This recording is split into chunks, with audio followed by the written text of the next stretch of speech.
안녕하세요. 여자는 체력 작가 박은지입니다.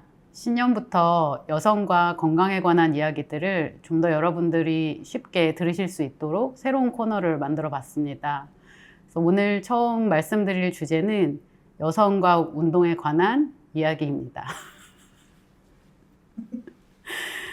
신년이 되면 보통 운동 계획을 다 세우시잖아요. 그런데 내가 어떤 운동을 처음 시작해야 되는지 좀 막막한 분들도 많이 계신 것 같아요. 저희 센터에 상담을 하러 오시는 분들도 어떻게 오시게 됐어요? 이렇게 여쭤보면은 운동을 이제 신년이니까 좀 시작해 보려고 하는데 사실 잘 모르겠어요. 어떤 운동을 해야 될지 좀 궁금합니다. 이런 것들을 질문하시는 분들이 또 많이 계시기도 하거든요. 그래서 저는 이 채널에서 운동을 처음 시작하시는 분들 혹은 운동을 하고 싶은데 내가 부상을 입었거나 아니면 나이가 있어서 퇴행성 질환을 가지고 있거나 아니면 신경을 써야 되는 약을 먹고 있는 만성질환이 있는 분들에게 좀 더 초점을 맞춰서 추천하는 운동들을 말씀드리려고 합니다. 우선은 운동을 처음 시작하시는 분들은 사실 그냥 본인이 하고 싶은 운동, 내가 해보고 싶었던 거, 저거 멋있어 보이는데? 이런 것들을 그냥 가서 한번 들어보시면 좋을 것 같아요. 저 같은 경우에는 처음 운동을 시작했을 때 제가 굉장히 고도 비만이었거든요. 몸무게가 90kg가 넘게 나갔었는데 그때 사실 처음에 피트니스 센터에 등록을 해서 6개월을 이제 등록비를 내고서 시작을 했는데 3-4번을 가고 못 갔습니다. 그때 제가 그걸 못 갔던 이유는 그 피트니스 공간이 굉장히 팬시하고 굉장히 시설이 좋고 그런 곳이었는데 기계들이 있는 것들이 좀 낯설고 약간 어떻게 기계를 다뤄야 되는지 모르는 그런 마음들이 있었고 당시 저는 제 몸을 쳐다보는 게 좀 힘들 정도로 스스로에 대해서 자신감이 없고 몸에 대한 혐오를 가지고 있었거든요. 그런데 그 센터에는 전부 사방이 다 거울로 되어 있는 거예요. 그래서 그 공간에 들어가면 내가 눈을 어디다 둬야 될지 잘 모르겠고 그리고 다른 운동하시는 분들의 몸이 또 너무 좋아서 여기는 나처럼 이런 몸을 가진 사람은 오면 안 되는 곳인가? 이런 고민도 했던 것 같아요. 그래서 그 공간에 내가 어울리지 않는 것 같은 느낌이 들어서 3-4번 정도밖에 못 가고 그만뒀었던 기억이 있습니다. 그러다가 제가 또 다른 운동센터에 또 가서 등록을 하고 해보려고 했는데 마찬가지로 거기서도 좀 몇 번의 실패가 있었습니다. 그냥 이렇게 된 거면 내가 좋아하는 걸 좀 해보자. 저는 어렸을 때부터 무술을 잘하는 사람이 굉장히 멋있어 보였거든요.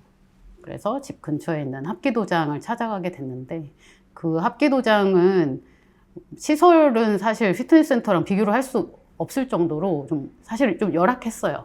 지하로 내려가야 되고 약간 이렇게 냄새도 좀 나고 그렇지만 거기에 가면 거기 똑같은 도복을 입은 사람들이 제가 오고 갈 때 항상 인사를 해주셨고 그리고 어떤 옷을 입어야 되는지 신경을 내가 안 써도 되고 거울이 그렇게 많지도 않았고 체육관 밖에서는 저의 어떤 스타일 같은 걸 보고 되게 남자 같다, 여성스럽지 못하다 이런 얘기를 하는 사람들이 좀 많이 있었는데 제가 좀 더 세게 기압을 넣고 소위 말하는 좀 터프한 행동들을 할수록 잘한다, 멋있다 이런 박수를 받으니까 나의 모습 그대로 존중받고 심지어 잘한다는 이야기까지 들을 수 있는 곳이 있구나라는 생각이 들어서 열심히 운동을 했던 것 같습니다.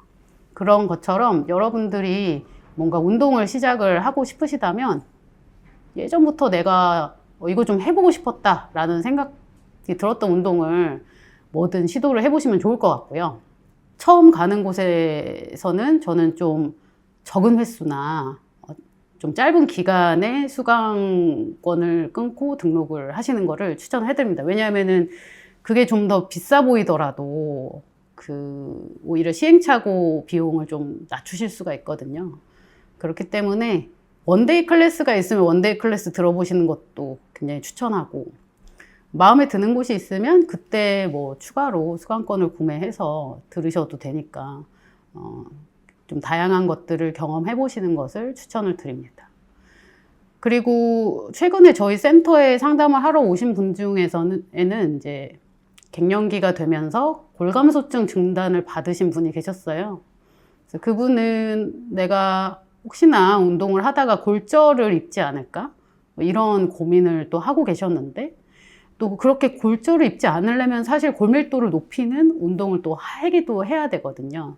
근데 골밀도를 높이는 운동을 안전하게 배우면서 이렇게 꾸준히 할 수 있는 곳을 찾으신다고 하셨어요. 그렇게 좀 골 감소증이나 아니면 골 다공증 진단을 받으신 분들 같은 경우에는 운동을 선택하는 데 주의가 필요하기는 합니다. 우선은 골 감소증 진단을 받으신 분들은 두 발로 점프하는 동작까지는 괜찮습니다. 그리고 가급적 그런 점프 동작들을 할 수 있는 범위 내에서 꾸준히 하시는 것이 오히려 골밀도를 더 높일 수가 있어요. 예를 들어서 여러분들 스텝박스를 오르내리는 동작을 한다거나 아니면은 줄넘기를 한다거나 이런 동작들을 하시는 것도 도움이 될 수 있습니다. 단 골 다공증 진단을 받으신 분들은 점프하는 동작은 조금 위험할 수 있습니다. 특히 한 발로 점프하는 동작은 위험할 수 있어요.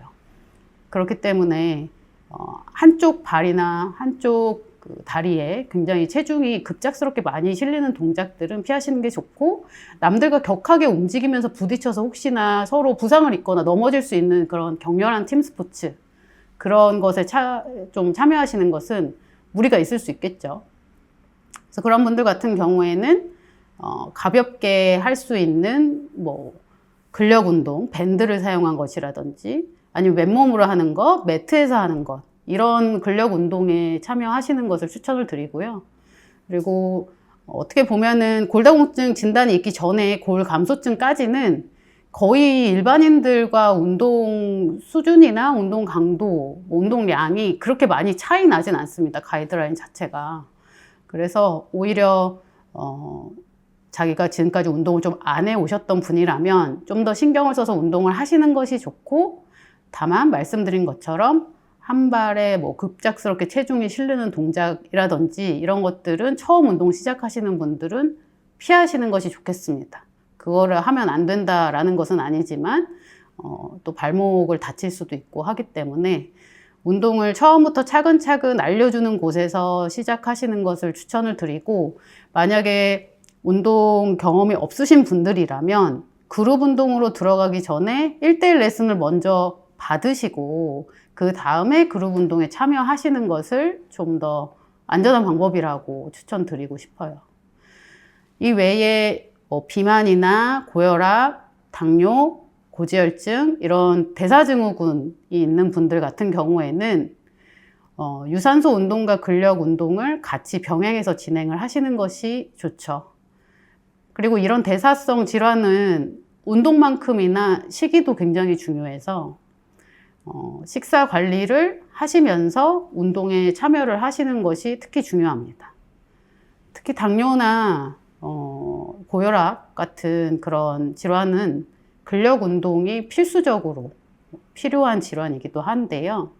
다만 근력 운동을 잘못하게 되면 오히려 가지고 있는 증상이 더 악화될 수도 있기 때문에 저강도의 운동으로 시작을 하셔서 점차 중강도, 고강도로 늘려가는 방향으로 점진적으로 운동에 참여하시는 것을 추천을 드리고, 처음부터 굉장히 고강도의 근력 운동을 하는 곳에서 시작하시면은 좀 위험하실 수도 있다. 물론 잘 하시는 분들은 잘 하시겠지만 운동을 처음 시작하시는 분들은 잘못하면은 다칠 수도 있고요. 혈압이 너무 올라갈 수도 있고, 앞뒤로 준비 운동과 정리 운동이 충분히 되지 않게 되었을 때 좀 무리가 갈 수 있기 때문에 그런 분들은 준비 운동과 정리 운동이 잘 세팅되어 있는 그런 수업에 참여하시는 것을 추천을 드립니다.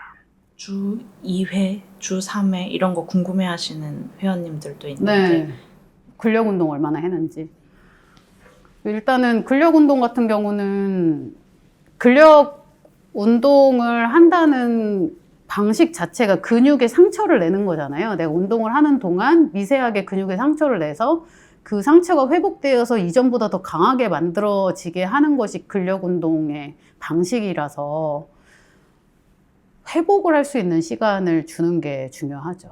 저는 운동을 처음 시작하시는 분들은 운동 습관을 들이기 위해서라도 최소 주 2회, 주 3회 정도 운동을 하시되 이거를 붙여서 하시지 마시고 월수금으로 나누시거나 아니면 화요일, 금요일 이렇게 나눠서 하시거나 이런 방식을 추천을 드리고 있고요.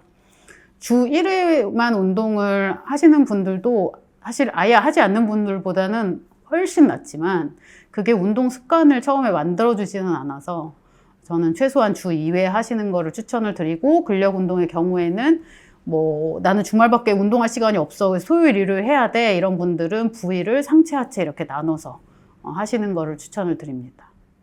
수영이나 필라테스나 러닝처럼 뭔가 당장 시작하고 싶은데 혹은 유행해서 한번 해보고 싶은데 그런 건 어떤 분들한테 추천하시고 뭐 어떤 분들은 이 운동보단 이게 낫다든지 그런 거 있을까요? 네. 이제 사실 수영은 중력이 작용하지 않기 때문에 많은 분들에게 특히 관절이 약하거나 아니면은 아까 말씀드린 것처럼 골밀도가 좀 낮은 분들이 많이 하시는 운동이기도 하거든요.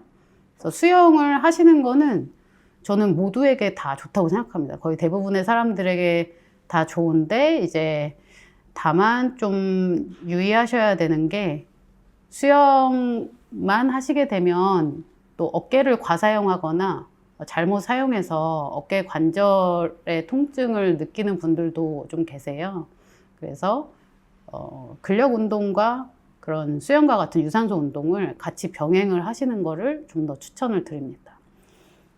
허리에 부담이 가지 않는 운동이잖아요, 수영은. 그래서 허리가 좀 안 좋으신 분들도 수영을 많이 하는데 다만 평영이라든지 접영처럼 허리를 좀 사용을 하는 동작이 들어간 영법은 피하고 진행을 처음에는 하시다가 점차 괜찮아졌을 때 그런 영법을 하시는 거를 추천을 드리고 있고요.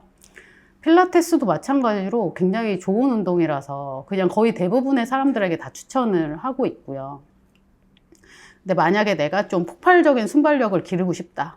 뭐 그런 분들은 필라테스보다는 오히려 크로스핏이 더 나을 수도 있겠죠. 역도를 배운다던가 순간적인 힘을 내는 그런 스포츠에 참여하시는 게 더 좋을 것 같고요.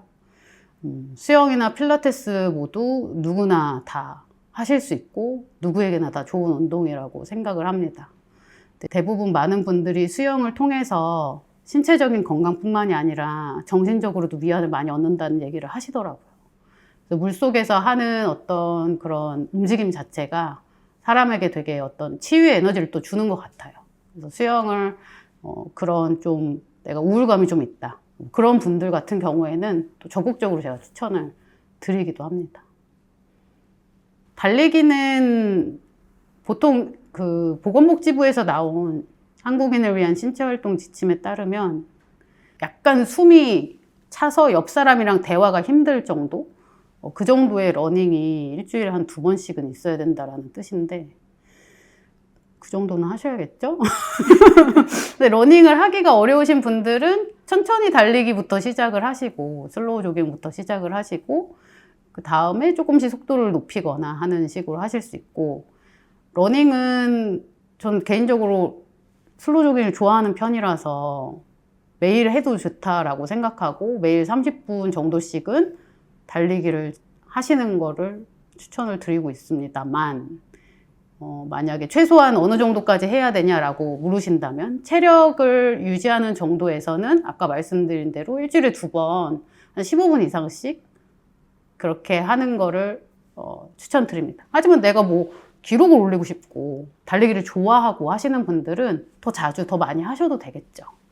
슬로우 조깅을 좋아한다고 하셨는데 러닝이랑 차이점이 있다면? 저도 처음에는 슬로우 조깅 그냥 페이스 느리게 달리면 되는 거 아니야? 이렇게 생각했는데 슬로우 조깅은 우선 3가지 정도가 러닝과 차이점이 있어요. 첫 번째는 본인이 느끼는 주관적 운동 강도의 차이가 있는데요. 러닝은 아까 잠깐 언급드린 대로 좀 힘들다라는 느낌이 들어서 옆 사람이랑 대화가 좀 어려운 정도의 강도고 슬로우 조깅은 싱글벙글 페이스라고 해서 이렇게 웃으면서 옆 사람이랑 대화를 할 수 있는 정도의 강도예요. 근데 사실 조금만 힘들어도 옆 사람이 말을 시키면 좀 짜증이 나잖아요. 그래서 슬로우 조깅의 강도는 사실 되게 낮은 강도예요. 근데 그 낮은 강도가 베테랑 러너와 초보 러너 사이에 당연히 차이가 있겠죠. 베테랑 러너는 페이스 막 7이나 6 정도로 달려도 나한텐 그게 슬로우 조깅일 수 있는데, 초보 러너들은 페이스가 7이나 6까지 가면은 굉장히 빠른 느낌이 들고 힘들 수 있잖아요. 그래서 본인이 느끼는 주관적 운동 강도가 싱글벙글 웃으면서 옆 사람이랑 대화를 할 수 있는 정도의 속도. 그래서 그게 페이스 몇이다 이렇게 정해져 있진 않아요. 그리고 이제 두 번째는 케이던스인데, 슬로우 조깅의 케이던스는 분당 180회를 목표로 하고 있어요. 1초에 발을 3번 바꾸는 박자인데요. 그래서 그 케이던스에 맞춰서 달리기를 합니다. 속도는 느리지만 발은 굉장히 빠르게 바꾸는 느낌이에요. 그렇게 하다 보니 보폭이 좁아지면서 발에 가는 충격도 좀 줄어들 수 있고, 운동 강도도 낮지만 왠지 하고 나면 굉장히 땀이 많이 나고 운동을 한 것 같은 느낌이 들기도 합니다. 그리고 세 번째는 지금 제가 두 번째 말씀드리면서 조금 같이 언급을 했는데, 보폭을 너무 넓게 하지 않고 앞꿈치로 착지를 하게 됩니다. 저는 러닝이 보통 사람들이 사실 좀 접근하기 어려운 운동이라는 생각을 예전부터 했어요. 저는 체육교육학과를 나왔는데 대학에서 육상 수업을 들으면 정말 좀 힘들었거든요. 육상이 굉장히 장애물 달리기도 있고 빨리 단거리도 있고 장거리도 있고 한데, 그래서 모든 달리기가 저한테는 굉장한 도전이었고, 그래서 그런 것들을 하는 게 기록을 신경 써야 되고 옆 사람이랑 경쟁해야 되는 게, 이거 모든 사람들이 다 이렇게 참여할 만큼 쉬운 건 아니구나 라는 생각을 하기도 했습니다. 그런데 슬로우 조깅은 너무 좋은 게, 나이나 체력 수준 아니면 러닝 경험 유무와 상관없이 누구나 참여할 수 있는 정도의 저강도 운동이라는 점에서 굉장히 매력적이었고, 그것이 저의 트레이닝 철학과도 맞닿아 있기 때문에 더 좋아하게 됐던 것 같아요. 두 번째는 이제 제가 슬로우 조깅을 실제로 실천하면서 스스로 건강이 좋아지는 걸 느꼈기 때문에 좋아하게 됐는데, 제가 연속혈당 측정기를 차고서 한동안 몇 개월 동안 혈당 관리를 한 적이 있어요. 그때 슬로우 조깅의 효과를, 이렇게 혈당을 낮춘다고? 이렇게 살을 빼준다고? 하는 이런 효과들을 제가 스스로 느꼈기 때문에 슬로우 조깅의 매력에 좀 더 빠지게 되고, 더 많은 사람들한테 알려주고 있습니다, 현재로서는. 그래서 저희 피프디핏에서는 오렌지 터틀즈라고 하는 슬로우 조깅 모임을 토요일 오전에 또 진행하고 있기도 하고요. 사람들이 이제 뭐 30대 후반, 40대가 되면 몸이 예전 같지 않고 운동을 해도 별로 운동한 티가 안 난다 이런 얘기를 하고, 운동했는데 점수가 뭐 똑같아요 이렇게 얘기하시는 분들 계시는데, 1년 동안 운동했는데 뭐 근육량이랑 체지방이 내가 원하는 만큼 늘지도 않고 줄지도 않았다 이런 얘기를 하실 때, 저는 이제 1년 동안 나이도 드셨다 뭐 이렇게 얘기를 하기도 합니다. 그래서 한 번에 어떤 결과가 나타날 거라고 생각하지 말고 꾸준히 운동을 지속하는 것을 최우선으로 생각을 하시면 좋을 것 같고요. 그리고 그 운동하실 때 다치지 않는 것도 굉장히 중요한 게, 30, 40대가 되면 30대까지는 그래도 뭐 좀 괜찮다고 생각해요. 근데 30대 후반이랑 이제 40대 정도 되면 한 번 다치면 회복하는 속도가 굉장히 느리거든요.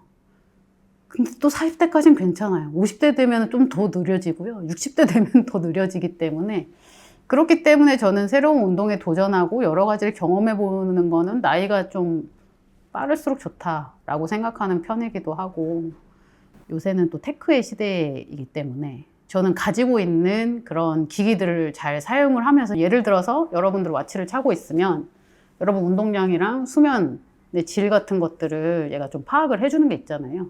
내 평균 심박수가 어느 정도인지, 앉아있는 시간이 얼마나 있었는지, 걷는 양이 얼마나 되는지 이런 것들을 다 측정을 해주기 때문에, 그런 것들이 내가 최소한의 기준에 맞나? 내가 하루에 8,000보 이상 걷고 있나? 이런 것들을 확인하시고, 내가 깊은 수면에 드는 시간이 충분한가? 내가 잠드는 시간이 너무 늦지는 않은가? 이런 것들도 체크를 해주셔야 되고, 저는 이제 거기에 더불어서 연속혈당 측정기도 착용을 하시면은, 그거를 착용한 상태에서 내가 무엇을 먹느냐에 따라 혈당 반응이 다 눈에 나타나기 때문에 그런 것들을 확인을 하면서 너무 저혈당으로 떨어지지 않게, 너무 고혈당으로 올라가지 않게 안정적인 혈당을 유지하는 방식, 식습관을 여러분들이 좀 파악하시는 게 좋을 것 같아요.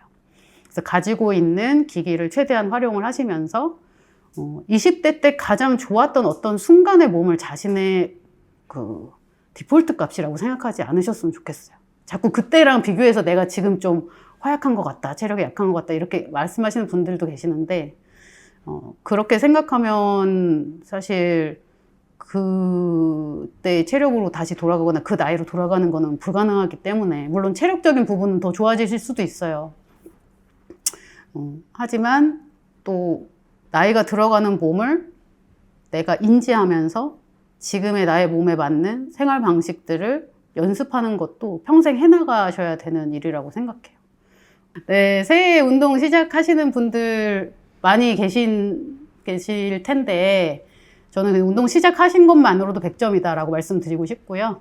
어차피 여러분들은 계속 시작하는 일들을 하실 거잖아요. 근데 시작하는 일들을 한다는 거는 무언가를 또 그만두기 때문에 가능한 거기도 해서 지금 여러분들이 선택한 운동을 그만두게 되더라도 그게 운동을 그만둔 게 아니라 그 다음 운동을 시작하는 또 하나의 과정을 간다라고 생각을 하시면 좋을 것 같습니다.